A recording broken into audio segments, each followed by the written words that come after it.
Hello students, आज का हमारा लेक्चर है 10th क्लास के लिए। ओके, आज हम डिस्कस करेंगे reflection through spherical mirrors.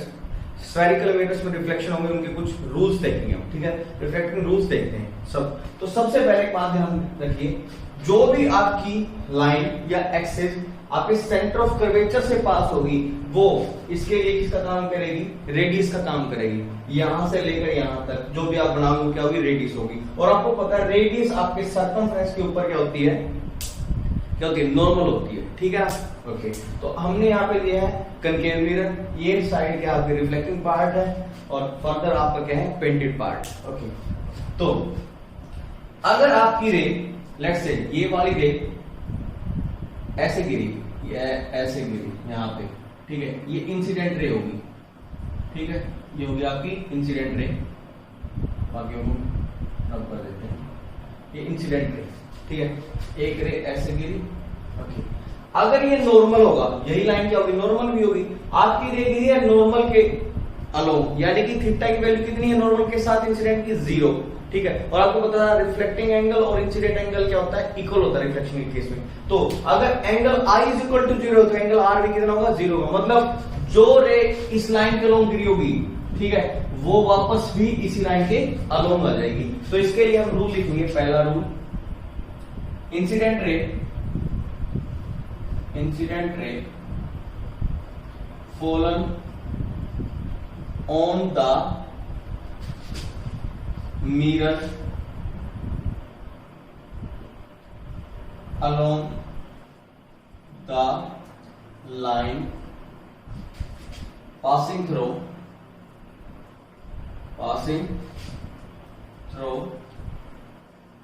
center of curvature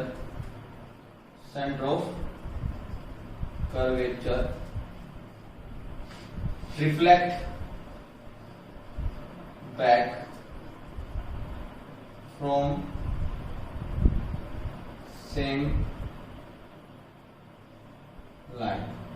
okay, जो इंसिडेंट रे हमारी इस एक्सिस यानी इस लाइन के लोग गिरेगी, जो लाइन कहां से पास हो रही है, जो एक्सिस कहां से पास हो रही है? सेंटर ऑफ कर्वेचर से, वो रिफ्लेक्ट बैक ही सेम लाइन से हो जाएगी। ओके, तो ये था आपका फर्स्ट रूल। ठीक है, तो ये अगर यहां पे भी माने, ये तो ये होगी। अगर मान लेते हैं ये हमारी इंसिडेंट रे, ये किससे पास होकर जा रही है? सेंटर ऑफ कर्वेचर से, तो यहां पे गिरेगी, ऐसे इंसिडेंट होगी। ठीक है, तो नॉर्मल भी यही होगा। तो वही सेम बात, नॉर्मल ने आपके इंसिडेंट रे ने नॉर्मल के साथ कितना एंगल बनाया है? 0 डिग्री का बनाया है। ठीक है, अगर सेम पैरेलल है या सेम अलोंग उसी के पास साथ जा रही है, तो रिफ्लेक्टिंग एंगल भी कितना होगा? 0 होगा। ठीक है, तो अगर इस साइड गिरेगी तो वापस भी इसी लाइन से हो जाएगी। तो सिंपल सी भाषा में ये है, अगर आपकी इंसिडेंट रे, ठीक है, उस लाइन से पास करे, उस लाइन के अलोंग चले, जो लाइन कहां से पास हो रही है? सेंटर ऑफ कर्वेचर से, तो रिफ्लेक्ट बैक भी क्या होगी? उसी लाइन के अलोंग होगी। ठीक है, तो incident ray fallen on the mirror along the line passing through centre of curvature reflect back from same line. Okay, तो ये था आपका पहला रूल। आप देखिए सेकंड रूल क्या कहता है। लेट्स से अगर आपकी रिफ्लेक्टेड रेज आपकी ये प्रिंसिपल एक्सिस होगी, इस प्रिंसिपल एक्सिस के क्या हो? पैरेलल हो। अगर आपकी इंसिडेंट रेज, ये इंसिडेंट रे ऐसे, ये आपकी प्रिंसिपल एक्सिस क्या होती है? जो एक्सिस सेंटर ऑफ कर्वेचर और फोकस और पोल से, इससे सेंटर ऑफ कर्वेचर और पोल से जो पास करे उसको क्या बोलते हैं? उस एक्सिस को क्या बोलते हैं? Principal axis. तो ठीक है, तो आप अगर आपकी इंसिडेंट रे आपके प्रिंसिपल एक्सिस के पैरेलल होगी, ठीक है, तो रिफ्लेक्शन के बाद देखिए कहां से पास होगी। ठीक है, अगर यहां से रिफ्लेक्शन करवाना, क्या करवाना? रिफ्लेक्शन, तो हमें क्या चाहिए? नॉर्मल चाहिए। नॉर्मल कहां से बनेगा? भाई इस पॉइंट को कहां से जोड़ दो? सेंटर ऑफ कर्वेचर से जोड़ दो, तो क्या बन जाएगा? नॉर्मल हो जाएगा ये। ठीक है, ये रेडियस होगी, रेडियस सर्कमफ्रेंस के ऊपर क्या होती है? नॉर्मल होती है। ठीक है, लेट्स से ये एंगल I होगा, नॉर्मल के साथ इंसिडेंट रे ने कितना एंगल बनाया? Angle I। ठीक है, रिफ्लेक्ट करेगा फ्रॉम द सेम एंगल, यहां से रिफ्लेक्ट करेगा फ्रॉम द सेम एंगल। ये एंगल I है, तो ये एंगल क्या हो जाएगा? R, और दोनों क्या होंगे? इक्वल होंगे। ठीक है, तो ये क्या होगी? Reflected ray. ओके, इमेज में एक रे यहां पे भी थी, एक रे आपकी यहां से चली। ठीक है, रिफ्लेक्ट बैक भी सेम ही करेगी। ठीक है, तो हमें दोनों कहां पे मिलेगी? एक रिफ्लेक्टेड रे ये होगी, एक रिफ्लेक्टेड रे ये होगी, कहां मिलेगी? यहाँ पे। और जहां पे दो रिफ्लेक्टेड रे मिलती है उसको क्या बोलते हैं? फोकस बोलते हैं। क्या बोलते हैं? फोकस बोलते हैं। फोकस। ठीक है, तो ये हमारे पास रूल आ गया। इसी तरह अगर हमारी एक और रे पैरेलल टू क्या हो, प्रिंसिपल एक्सिस होगी, ये होगी। ठीक है, यहां से क्या करेगी, यहां पे हम क्या डालेंगे, नॉर्मल डाल देंगे, ये नॉर्मल डाल दिया। ओके, रिफ्लेक्ट करेगी, कुछ ना एंगल होगा आई, वही सेम एंगल से क्या कर देगी, रिफ्लेक्ट बैक करेगी। और कहां से पास हो जाएगी भाई, फोकस से। तो हमें क्या मिल गया, एक रूल मिल गया कि अगर हमारी इंसिडेंट रेज, इफ, दूसरा रूल लिखते हैं, if incident rays are parallel to, ये पैरेलल लिखा है, parallel to principal axis, principal axis, so after reflection these rays passes through, इसे पास करेगी, फोकस से पास करेगी, किससे पास करेगी, फोकस से, फोकस, passes through फोकस। तो अगर हमारी इंसिडेंट रेज किसके पैरेलल होगी, प्रिंसिपल एक्सिस के पैरेलल होगी, तो रिफ्लेक्शन के बाद कहां से पास करेगी, फोकस से पास करेगी। कहां से पास करेगी, फोकस से पास करेगी। ओके, तो ये था हमारा सेकंड रूल। ओके, अब थर्ड रूल की बात करते हैं। ओके, लेट्स से वही सेम चीज, पैरेलल, या ये जो लाइन इंसिडेंट रहती है प्रिंसिपल एक्सिस की क्या है, पैरेलल है। ठीक है, इसको ए पॉइंट बोल देते हैं, इसको क्या बोलते हैं, बी पॉइंट बोल देते हैं, ये आपका सी पॉइंट है। और जहां पे ये इंसिडेंट, मतलब दोनों सारी रेज क्या होती है, फोकस होती है, जहां मतलब कन्वर्ज होती है, उसको क्या बोलते हैं, फोकस पॉइंट। ठीक है, तो इसको एफ बोल दिया। ओके, तो आपको पता है ये वाला जो एंगल होगा, ये वाला जो एंगल होगा, इसको थीटा बोल देता है। ये थीटा, तो नीचे वाला ये भी क्या होगा, थीटा, इंसिडेंट एंगल, ये क्या है, रिफ्लेक्टेड एंगल। ठीक है, ओके, अब हम क्या करते हैं, यहां से कंस्ट्रक्शन करते हैं, बी से इसके ऊपर क्या डालते हैं, परपेंडिकुलर डालते हैं।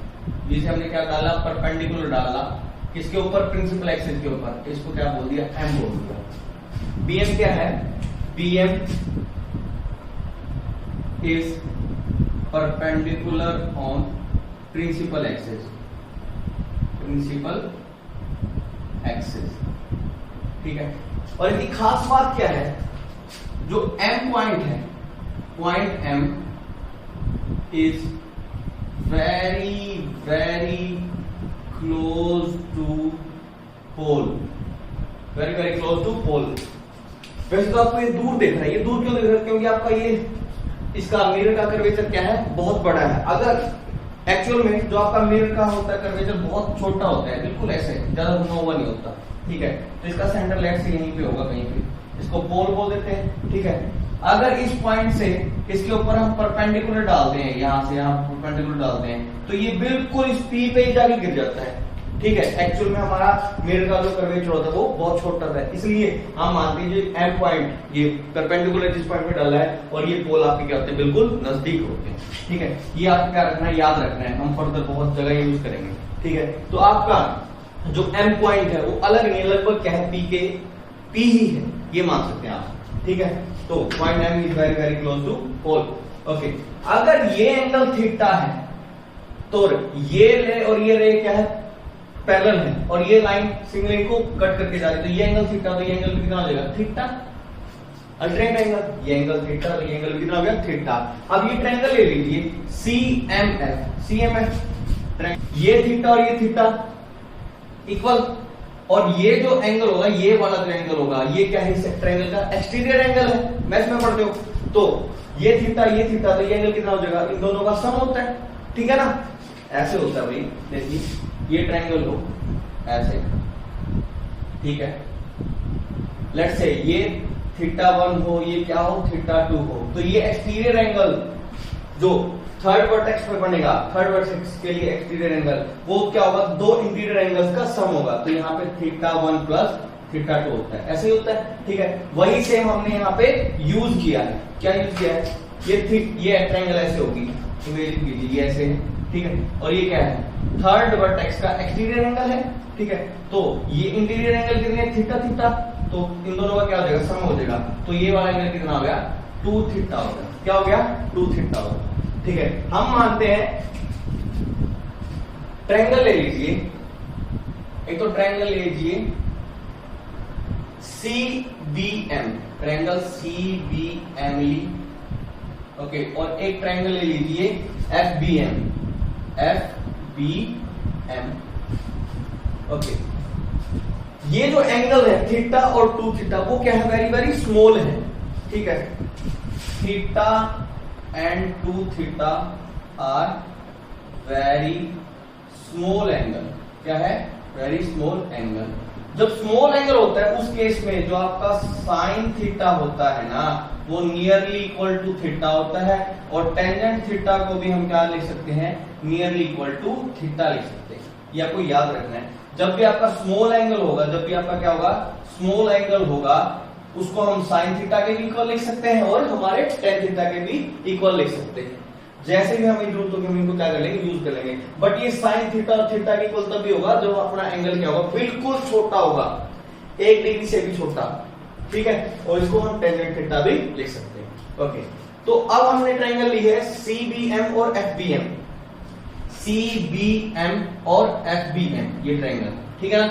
यहां से हम टेंजेंट थीटा की वैल्यू निकालते हैं, किसकी वैल्यू निकालते हैं, टेंजेंट ऑफ थीटा की वैल्यू। टेंजेंट थीटा होता है परपेंडिकुलर ओवर बेस, क्या होता है, परपेंडिकुलर ओवर बेस। तो CBM में परपेंडिकुलर BM होगा और बेस क्या होगा, CM होगा। तो यहां से हुआ tangent theta is equal to perpendicular BM upon CM। ये एक के लिए, किसके लिए, ट्रायंगल CBM के लिए है, ट्रायंगल CBM के लिए, ओके। ट्रायंगल FBM के लिए टेंजेंट थीटा लिखो, टेंजेंट थीटा फॉर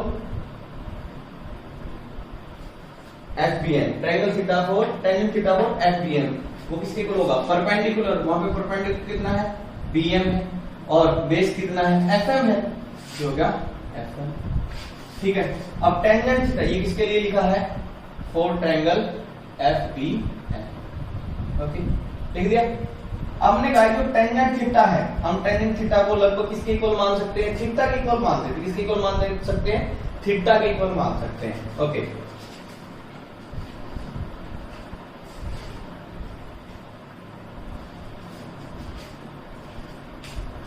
तो इससे तो क्या होगा, यहां पे CBM टेंजेंट थीटा थीटा के इक्वल हो जाएगा, तो यहां पे थीटा इज इक्वल टू क्या हो गया, BM upon CM, okay.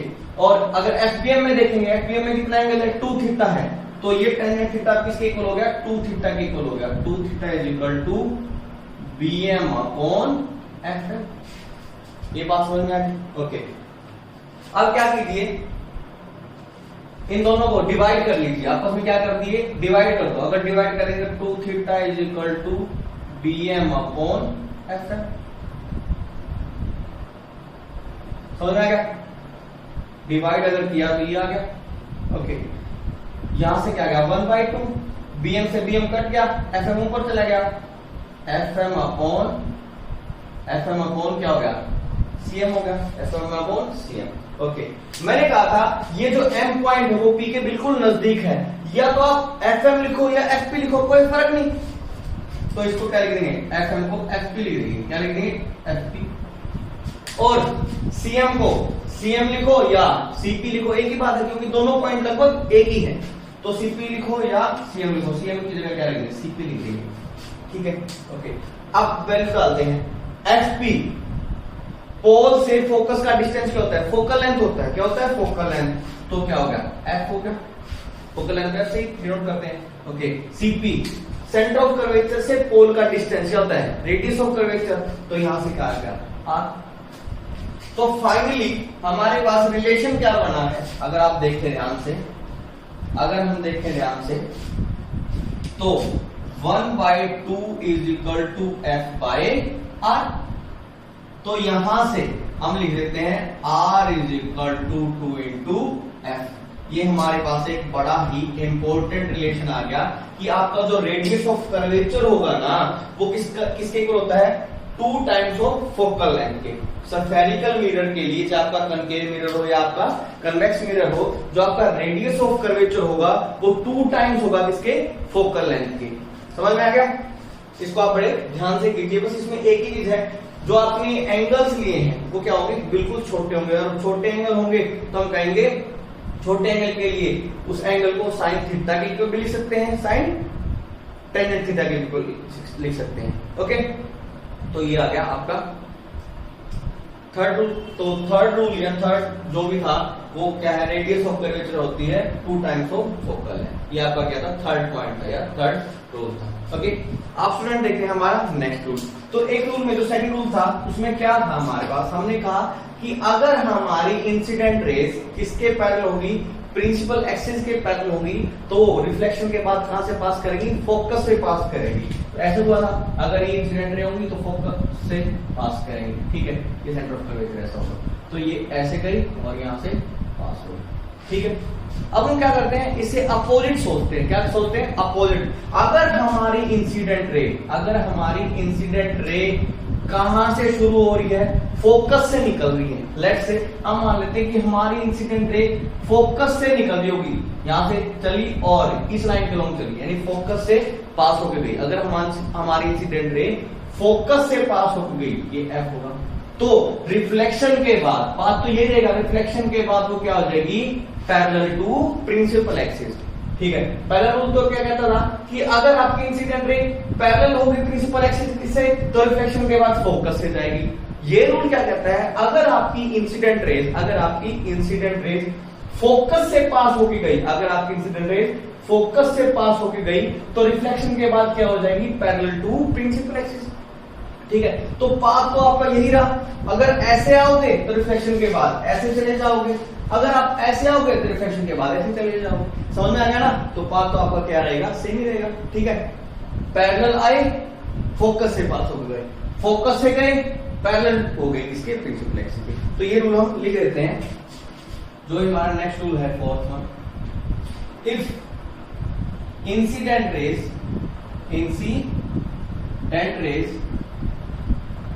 Are passes through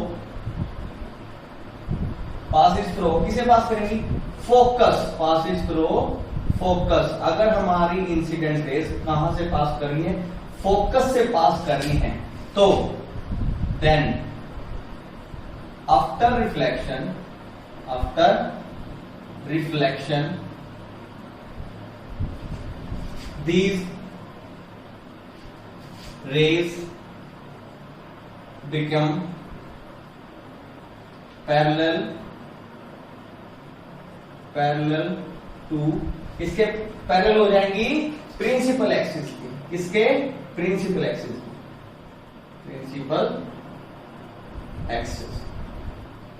ठीक है, तो ये हमारे क्या थे, रिफ्लेक्शन के कुछ रूल थे, किसके लिए, स्फेरिकल मिरर के लिए। ठीक है, तो इसको आप क्या कर लीजिए, नोट डाउन कर लीजिए। तो आज का हमारा लेक्चर हम यहीं पे क्या करते हैं, खत्म करते हैं। आज का लेक्चर कम करवाया है क्योंकि इसको आपको थोड़ा सा ग्रैब करने में टाइम लगेगा, ताकि जो हमारा नेक्स्ट जो फॉर्मूलाज होंगे, जो भी हमने नेक्स्ट लेक्चर में हम क्या करेंगे, फॉर्मूला डिराइव करेंगे, उसके लिए आपको ये बड़े अच्छे से आना चाहिए। ठीक है, जब तक ये नहीं समझोगे आपको आगे वाला समझ में नहीं आएगा। तो आज वाले लेक्चर को बड़े ध्यान से समझिए। अगर कोई क्यूरी है आप मेरे को पूछ सकते हैं अपने कमेंट बॉक्स में। ओके, तो आज का लेक्चर हम यहीं पे क्या करते हैं, ओवर करते हैं। नेक्स्ट लेक्चर तक आप उसका क्या रखिए, ध्यान रखिए। ओके।